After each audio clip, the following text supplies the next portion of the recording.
ఊటీలోకైతే బాగా క్రౌడెడ్ ఉంటుంది, పైకారా దగ్గర కొంచెం తక్కువ ఉంటారు అన్నాడు మా ఫ్రెండ్ ఒకడు.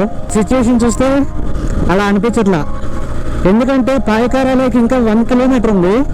సో మొత్తం కార్లన్నీ ఇక్కడ నుంచే ఆగిపోయినాయి అనమాట పార్కింగ్.